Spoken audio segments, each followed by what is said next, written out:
पवन तनय संकट हरणा मंगल मूर्ति रूप राम लखन सीता सहिता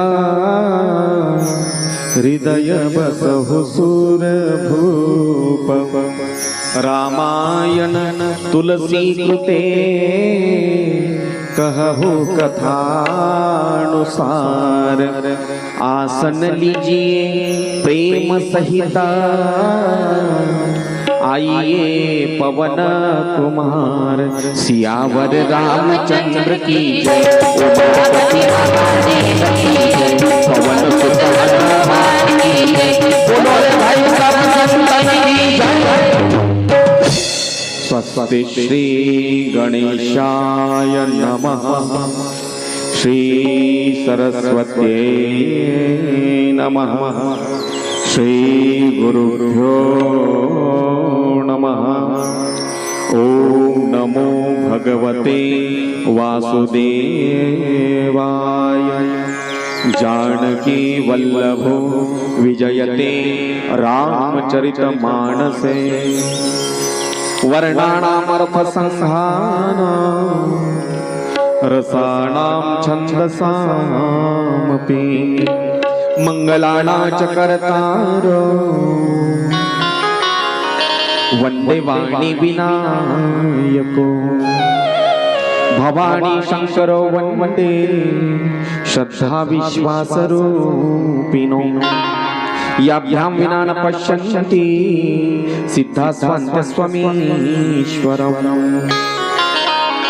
वन्दे बोधमयमैक्यं गुरुशंकररूपिणं यमाश्रितो हि वक्रोऽपि चन्द्र सर्वत्र वन्द्यते सीतारामगुणग्राम्यं पुण्यारण्यविहारिणो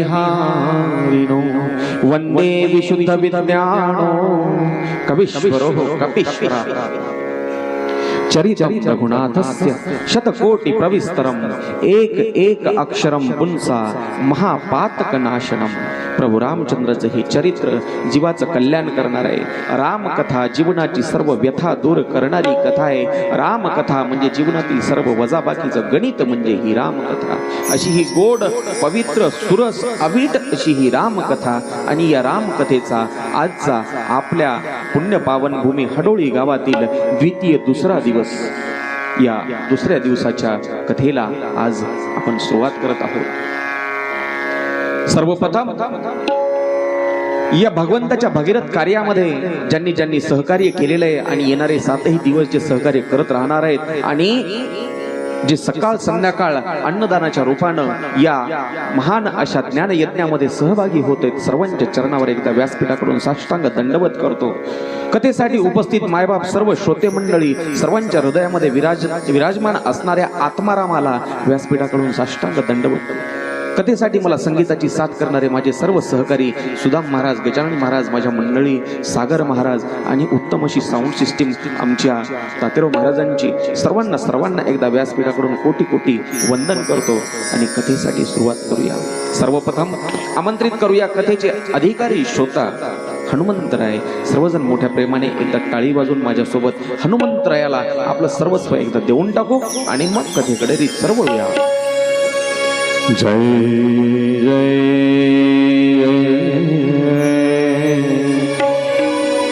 हनुमान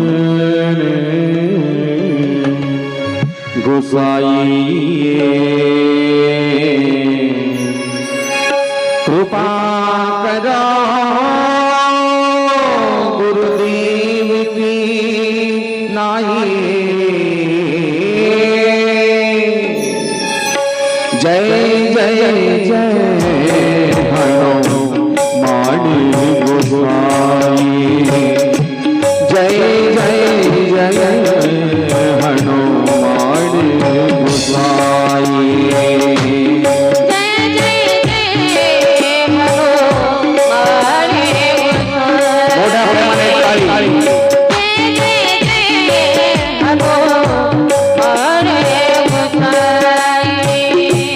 कृपा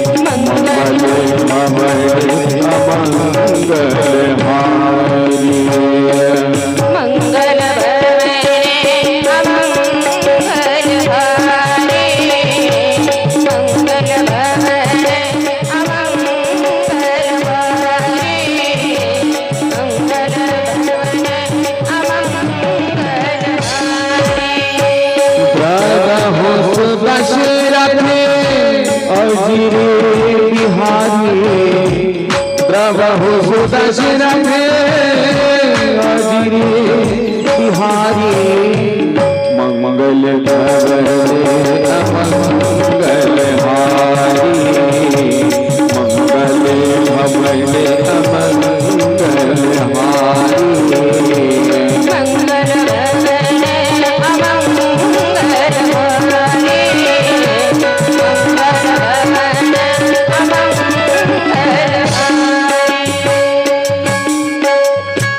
मंगल भवन अमंगल हारी द्रवहुसु दशरथ अजिर बिहारी ग्रामदैवत संकट मोचन हनुमंतरायाच्या चरणी साष्टांग प्रणिपात करून कथेला सुरुवात करत आहोत.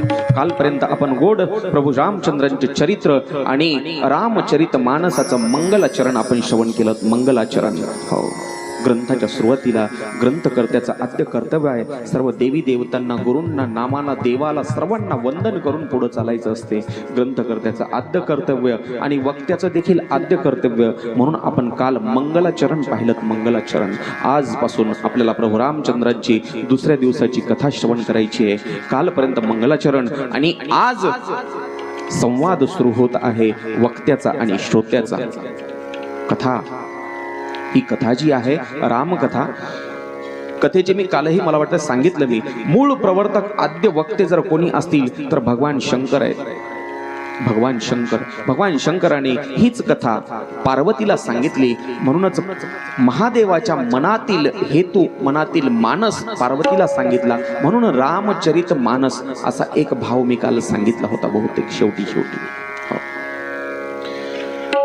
पवित्र असा माघ महिना चालू आहे आणि त्या माघ महिन्यामध्ये प्रयागराज येथे कुंभमेळ्याच्या निमित्तानं अनेक साधू संत लाखोच्या संख्येने माघ मेळ्याच्या स्नानासाठी जाते. स्नानासाठी प्रयागराजला दर 12 वर्षांनी कुंभमेळा होते. बरेचसे आपल्यातील यात्रेकरू यात्रेला जाऊन येतात. प्रयागराजला काय कुंभमेळ्याला स्नानाला जातो आपण. स्नानाला त्रिवेणी संगम आहे तिथे. त्रिवेणी संगम कोणत्या कोणत्या नद्या आहेत? कोणत्या कोणत्या नद्यांचा संगम आहे? आपला इतिहास आपल्याला माहित असायला पाहिजे. भूगोल माहित असायला पाहिजे. गंगा यमुना आणि सरस्वती. गंगा ही दिसते, सरस्वती माता ही दिसते. सरस्वती दिसते का?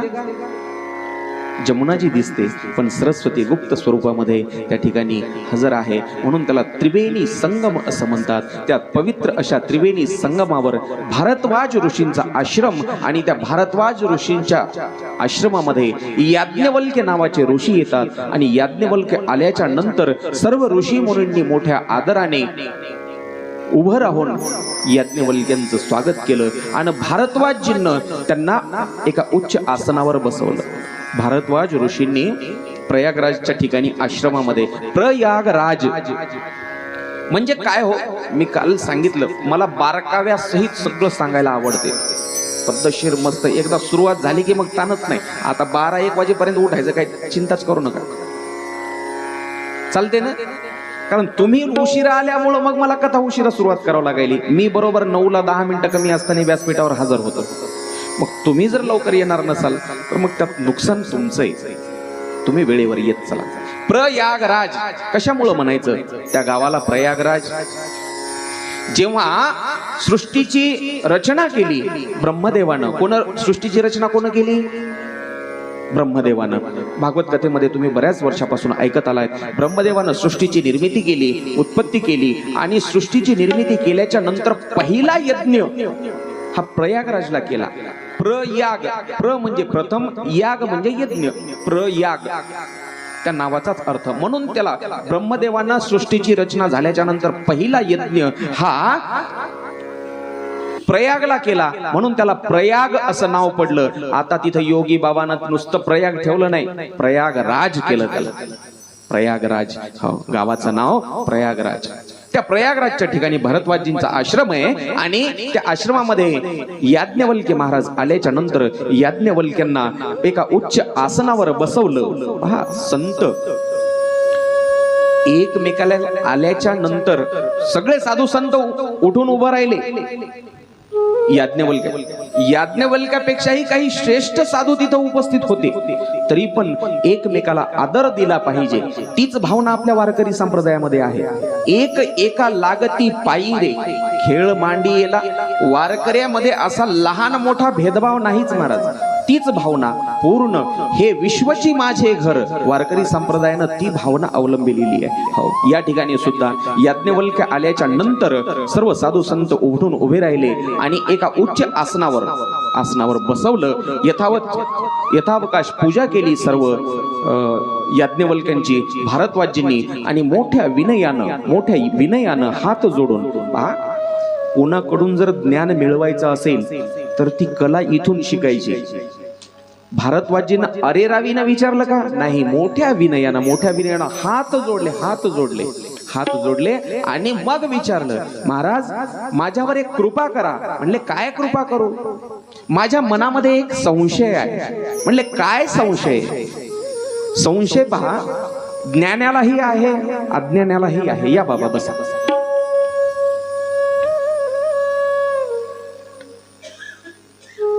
म्हणले, रामकथा जी आहे, रामकथा ही सूर्यवंशाची कथा आहे, पण रामकथेला चंद्र किरणाची उपमा का दिली जाते बरं? राम म्हणतात, तो राम एक आहे की काय अनेक आहे? राम तुम्हाला सांगा. आता कथा प्रत्यक्ष सुरुवात झालेली आहे. जसा प्रश्न भारद्वाजींच्या मनात आहे, आश्रम भारद्वाजांचाच आहे. याज्ञवल्क्य तिथं पाहुणे म्हणून आलेत माघ मेळ्याला स्नानासाठी, त्यांच्याकडून ज्ञान मिळवतायत भारद्वाजी. भारद्वाजांना जसा प्रश्न पडलाय तसाच प्रश्न तुमच्या आमच्या सर्वसामान्य श्रोत्यांच्या मनात देखील आहे. राम म्हणतो आपण, तो राम एक आहे का अनेक आहे? तुम्हाला कोणता राम माहित आहे सांगा? आता आपल्याला कथा ऐकायची, मी कोणत्या रामाची कथा सांगू? राम एक नाही, राम अनेक आहेत असा बऱ्याच जणांना संभ्रम आहे.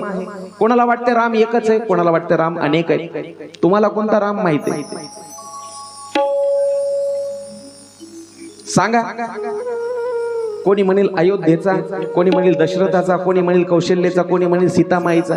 बस आपल्याला हे एवढाच राम माहिती आहे. पण राम एक नाही. शास्त्रकारांनी सांगितलं, एक राम दशरथ का बेटा,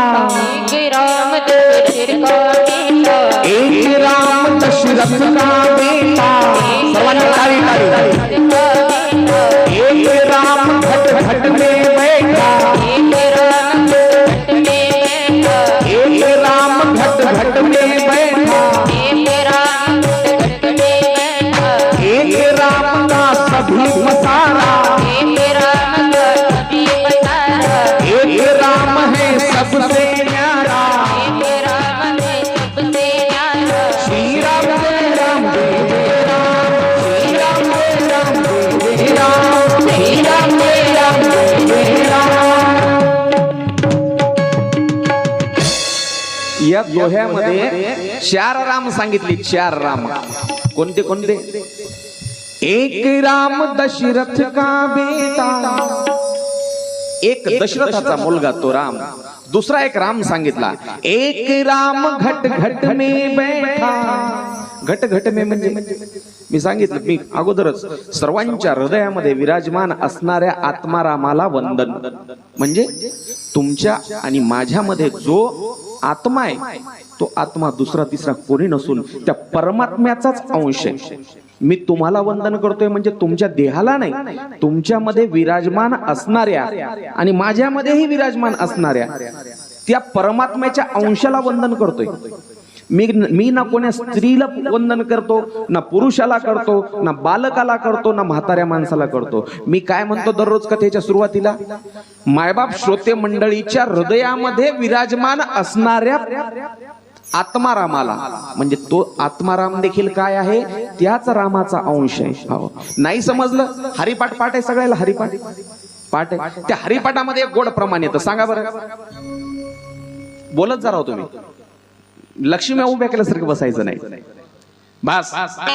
सर्व घटी राम देहा देही एका, सूर्य प्रकाश सूर्य प्रकाश सकराश्मी, सूर्य जगदशक सहस्ररश्मी हरि म्हणा हरी मुखे हरि मुखे म्हणा हरि मुखे म्हणा हरी मुखे म्हणा हरी मुखे पुण्याची गणना मुन करे पुण्याची गणना मुन करे पुण्याची गणना मुन करे एकेरीच घ्यायलो बरं का प्रमाणे एकेरीच घ्यायलो. काल बाबांनी सांगितलं महाराज जरासं भजन कमी झालं तरी हरकत नाही पण कथा भरपूर झाली पाहिजे. माझाही तोच हेतू असतो. श्रोत्याकडून असं मी घोकूनच घेत असतो पाठच करून. आणि कथा म्हणजे एकट्यानं बोलण्याची गोष्ट नाही, संवाद असला पाहिजे, संवाद झाला पाहिजे वक्त्याचा आणि श्रोत्याचा, तर ती काय कथा लक्षात देखील राहते. समजलं का आता? सर्वा घटी राम देहा देही एक, त्यालाच म्हटलेलं आहे एक राम घट घट में बैठा. हा झाला दुसऱ्या प्रकारचा राम. तिसऱ्या प्रकारचा राम सांगतो एक राम का सभी पसारा. तो राम ज्या प्रभू रामचंद्रांनी हे सगळं विश्व निर्माण केलेले, फक्त आपल्या डोळ्याला दिसतं तेवढंच विश्व हे नाहीये बरं का. आपण डोळ्यांनी पाहतो काय हो, फक्त ही पृथ्वी आपण आपल्या डोळ्यानं दिसते म्हणजे एक 10 किलोमीटर पर्यंत दिसेल जास्तीत जास्त, किंवा आपली पृथ्वी आपल्याला भूगोल म्हणजे आपला पृथ्वी गोल पाहता येईल, चंद्र दिसेल, सूर्य दिसतील, तारे दिसतील, पण असे हजारो लाखो नाही ज्याची मोजमाप करताना आपलं गणिताचे आकडे देखील कमी पडतील असे हजारो लाखो करोडो ग्रह, सूर्य, चंद्र, तारे या आकाशगंगेमध्ये आहेत. आणि अशा कितीतरी आकाशगंगा या युनिव्हर्स मध्ये आहेत. मग त्याला काय म्हणायचं? आपल्याकडे साधू संतांचे एक प्रमाण आहे, एकटेची राहावे ना म्हणून येणे निर्मिली 14 ही भुवने, असं काहीतरी प्रमाण आहे ना बाबा. 14 भुवन असे निर्माण केले. आपल्याकडे नामदेव महाराजांनी कृष्णाच्या अवताराचं वर्णन करताना सांगितलं, अनंत ब्रह्मांडे जयाचे उदरी. ज्याच्या पोटामध्ये अनंत ब्रह्मांड आहेत अशा ब्रह्मांडाचा तो धनी तो राम आहे. हा झाला तिसरा राम. आणि चौथ्या प्रकारचा राम सांगितला, एक राम है सबसे न्यारा. यापेक्षा एक वेगळाच राम आहे अजून. जेव्हा संसारातून मन विटतं, नको वाटतं हे धन दौलत मुलं बाळ काहीच नको बस, आणि मग त्या रामाच्या शोधात माणूस निघतो, सगळं काही टाकून देतो, हातामध्ये एक लोटा कमंडलू आणि लुंगी भगवी लावून जे हरिद्वार सारख्या ठिकाणी, काशी सारख्या ठिकाणी निघून जातात सागर महाराज. त्या रामाच्या शोधामध्ये तो चौथ्या प्रकारचा राम, एक राम है सबसे न्यारा, त्या रामाच्या शोधामध्ये निघून जातो, ज्याला या जगाशी काहीच घेणं देणं नसतं. असे 4 प्रकारचे राम आहेत. भरद्वाजी, हे माझा संवाद नाहीये, कथा आता ही 3 ठिकाणी चालू आहे. 3 ठिकाणी कोणत्या कोणत्या ठिकाणी मी सांगतो तुम्हाला नंतर पुढं. भरद्वाजी प्रश्न विचारतायत. काही शास्त्रकार सांगतात 4 प्रकारचा राम आहे, यातला खरा राम कोणता? राम ब्रह्म ज्याला म्हणतात, ब्रह्म, तो ब्रह्मरूपी राम कोणता? दिवा विजलाय वाटते, ते धूर तोंडात चाललाय. ताई उचलून घेता का एकदा त्याला खाली?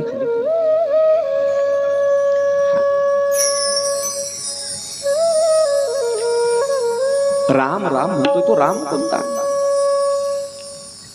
संशय फक्त भारद्वाजींनाच नाही, भारद्वाजी तर ज्ञानी आहेत, ज्ञानी लोकांनाही संशय असते, अज्ञानी लोकांनाही संशय असते, देव मानणाऱ्यालाही संशय आहे, देव न मानणाऱ्यालाही संशय आहे. म्हणजे कसं? देव मानणारा, एखाद्याला विचारलं ना, बाबा रे देव भेटला का कधी? पिढ्यान पिढ्या घरामध्ये मोठाच्या मोठा देवारा आहे, एवढाले देव आहेत म्हणले तांब्या पितळचे, बापजादे पूजा करत आलेत म्हणून मी बी पूजा करतोय, पण अजून काही दिसला नाही, आहे की नाही माहित नाही. म्हणजे मानणाराच्याही मनात संशय आहे. आणि न मानणारा एखादा, त्याला म्हणलं ना रे बाबा देव मानतो का? नाही मानत आपण देवाला, तरी पण 4 माणसाचं कुटुंब चालवण्यासाठी, घर चालवण्यासाठी एक करता लागतो. तसंच हे एवढं ब्रह्मांड चालतंय, मग याच्या मागे तरी कोणी करता असला पाहिजे. त्याच्याही मनात संशय, याच्याही मनात संशय, ज्ञानालाही संशय आणि अज्ञानाला देखील संशय. म्हणून पहा, साधू संताला माहित होत येणारा काळ जे आहे, येणारा काळ नास्तिक लोकांचा येणार आहे, नास्तिक लोकांचा. येणाऱ्या काळामध्ये कलियुगामध्ये नास्तिकांची संख्या वाढेल. आज मला सांगा, आजच्या काळामध्ये जर कोणाला जर सांगितलं माऊलींनी भिंत चालव की भिंत भिंत खरं वाटेल का आजच्या लोकांना? ही अशी भिंत कुठं चालती का हवेतून? त्याला पंखे लागतात, विमानाचं इंजिन लागते तेव्हा चालती म्हणले.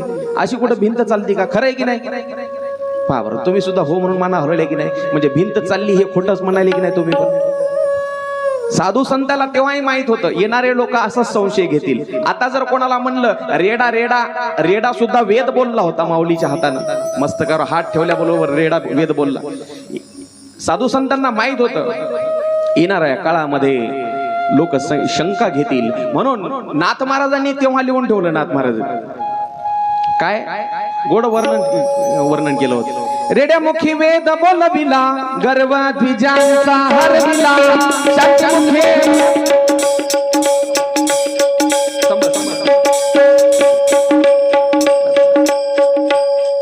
रेड्या मुखी वेद बोलविला, नाथ महाराजांनी लिहून ठेवलं होतं. पण येणारा काळ हा नास्तिक लोकांचा येईल म्हणून निळोबारायानं पुन्हा एक प्रमाण करून ठेवलं. काय निळोबारायाचं प्रमाण?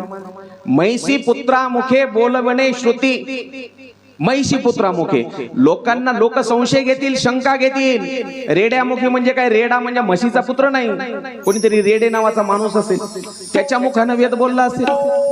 म्हणून निळोबारायाने लिहून ठेवलं मैसी पुत्रामुखे, माणूस नाही रेडे नावाचा, म्हशीचा पुत्र म्हशीचा, त्याच्या मुखानं वेद बोलवलेला. म्हणून चांगल्यालाही म्हणजे ज्ञानालाही संशय आहे, अज्ञानालाही संशय आहे. रामकथा ही सूर्यवंशाची कथा आहे, पण चंद्रकिरणाची उपमा का? रामकथा शशी किरण समाना. रामकथा ही शशी किरणा समाने म्हणजे चंद्रकिरणाच्या समान आहे. रामकथा शशी किरण समाना.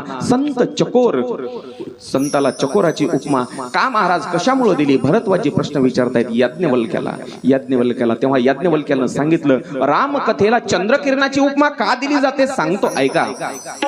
जर सूर्याची उपमा दिली असते तर सूर्यामध्ये दाहकता आहे, सूर्याच्या किरणाची उपमा दिली असते तर सूर्याच्या किरणामध्ये दाहकता आहे, मनाला गारवा किंवा विसावा थंडावा देत नाहीत, म्हणून सूर्य किरणाची उपमा दिली नाही किंवा सूर्याची देखील उपमा दिली नाही. चंद्राची देखील उपमा दिली नाही. चंद्राला जसा डाग आहे तसे काही संशयी लोक मनात संशय आणून असा विचार म्हणतील की जसा चंद्रामध्ये डाग आहे तसा रामकथेला काहीतरी डाग आहे, म्हणून चंद्राची सुद्धा उपमा दिली नाही, तर चंद्र किरणाची उपमा दिली. जशी चंद्र किरणाचीच उपमा का? चातक नावाचा पक्षी फक्त चंद्र किरण प्राशन करतो, चंद्र किरण, म्हणून संतांना चंद्र चकोराची उपमा दिली. आणि रामकथेला जी आहे ती चंद्र किरणाची उपमा दिलेली आहे. एक एक प्रश्न विचारतायत. रामकथा शशी किरण समाना, संत चकोर करही जही पाना. एक संशय मनातली रामकथेविषयी. खरा राम कोणता? जो 4 प्रकारचा राम सांगितला याच्यातला खरा ब्रह्मरूपी राम कोणता? तेव्हा याज्ञवल्क्याने सांगितलं भारद्वाजी, तुम्हाला जसा मनामध्ये प्रश्न पडलाय असाच प्रश्न एकदा भवानी मातेला पडला होता.